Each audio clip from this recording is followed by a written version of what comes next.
let's talk the scope and the insertion and everything about that part of the treatment. And I know it's definitely something that people worry about or a little bit scared about when they're coming to have a colonic hydrotherapy treatment. So the scope that we use is this one here. I'm keeping that one in its plastic, so I'm just going to demonstrate with one that I've actually taken out of the plastic, but that is what the scope looks like. What actually happens is that this is a slightly different shape one. As you can see, the tip's much more pointed, I guess you could say. So with the scope, you've got your barrier, and what will happen is that this part of here will have some lubricant on there to make it nice and easy when you're popping it into the bottom. Now, when it does go into the bottom, it just feels like boop, something's popped into the bum.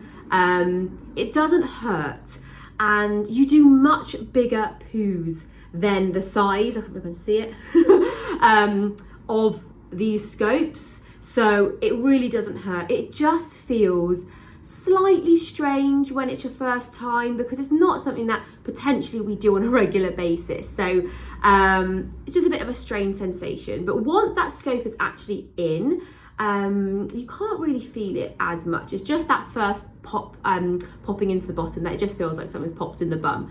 What then will happen is before we do that, the inlet pipe, which is this one here, will be attached, and that's where the water will come in from. And once that's popped into the bottom, we then remove the guard, that gets disposed of, and then we're going to pop the waste pipe onto here. So the waste pipe is, I think I showed you in a previous video.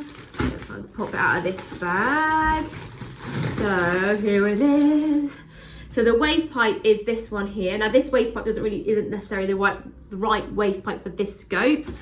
This is the scope that goes with this waste pipe. But let's say that's popped into the bottom, remove the guard, and then what we do is we then add that onto there, and then this is going directly into the waste of the building. We do all of this on the side. So you'll be on your side, take a really nice big deep breath, and we slowly just pop that scope on in. We add the waste pipe on, and then we put you back onto your back. So for me, most of the treatment when I do with my clients is they'll be on their back, and that scope is in and placed in when they're on the side. Like I said, it sounds much more scarier in your head than it actually is in real life. Once you've had one or two treatments, actually it really isn't that bad at all. And once you get going with that treatment, it doesn't feel that overwhelming. It is just the unknown. Anything that is the unknown always just feels more scary than what it actually is. But as always, any questions, please let me know.